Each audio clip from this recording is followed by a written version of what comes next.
Great.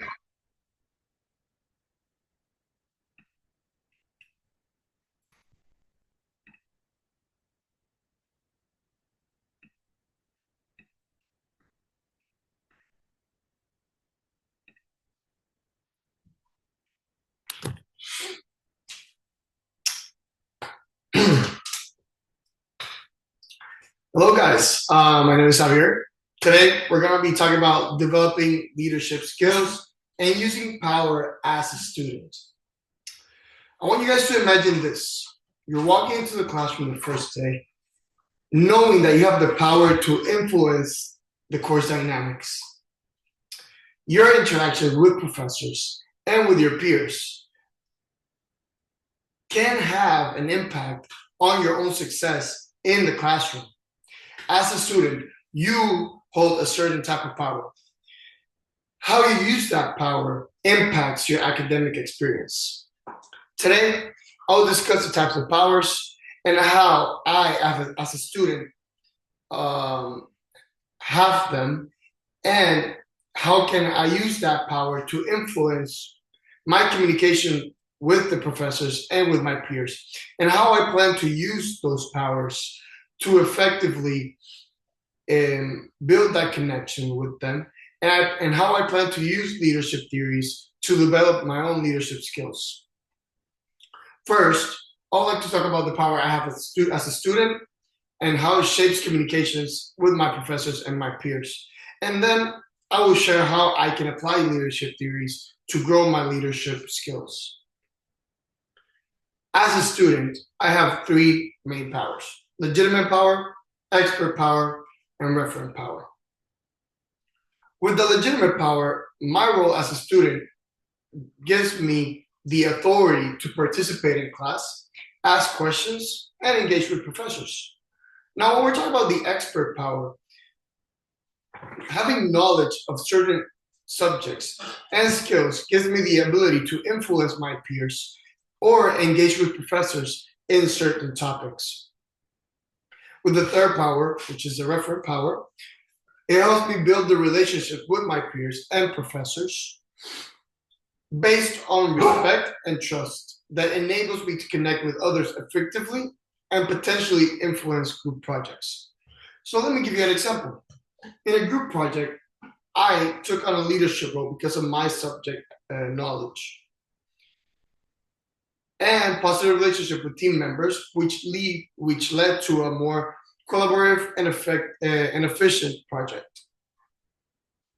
These types of power affect how I communicate and interact with others, allowing me to influence class discussions and collaborate effectively in a group setting. Now let's talk a little bit more about using those leadership theories to develop leadership skills. Okay, we need to understand leadership theories, which helps me recognize different leadership styles and adapt my behavior based on the situation. There's three main of them: the transformational leadership, situational leadership, and servant leadership. Okay.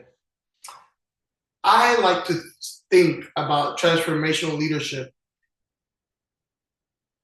where I aim to inspire and motivate others by setting a clear vision and leading by example.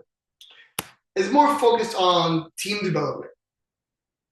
Now, when we're talking about situational leadership, by assessing the team of the needs, I can adjust my approach, right?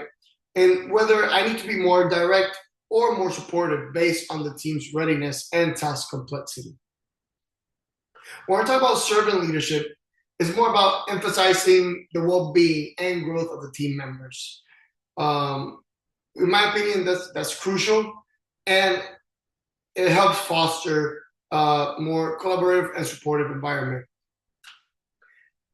I with my military background, I like to always see the situational leadership. I feel like I learned a lot while being in the military with that. And just give you a quick story. I remember as a 19-year-old, I got put in charge of about 110 males. Imagine a 19-year-old, and you have 18-year-olds, which you're in charge of, but you also have 38, 40-year-olds, right? You could literally be their kid. And that was a very that was a moment where I had to learn how to deal with different personalities. I needed to understand that the same way I treated the 18-year-old, it's not the same way that you treat a 40-year-old, right? Of course, always with respect, but you can be a lot more direct with the 18-year-old, right? Um, with the 40-year-old, imagine somebody as young as your kid telling you what to do, right? So that was definitely a learning curve for me, but I really understood that when you're a leader, there's different personalities, right? Different personalities, different tempers, different life experiences, different cultures, right? And I think that that's where situational leadership comes into play. Today, I discuss how power in my role as a student affects my communication with others and how leadership theories can help me develop leadership skills. By understanding and applying both power and leadership theories, it allows me to become a more effective communicator and leader, of course, both inside and outside the classroom. I encourage you to really dig deep and see what type of leader you want to be. It is your own academic journey, but consider the types of power you hold and how you can apply leadership theories to develop your own skills and influence your peers. It was a pleasure giving you a speech today, and I hope I see you guys another time. Bye bye.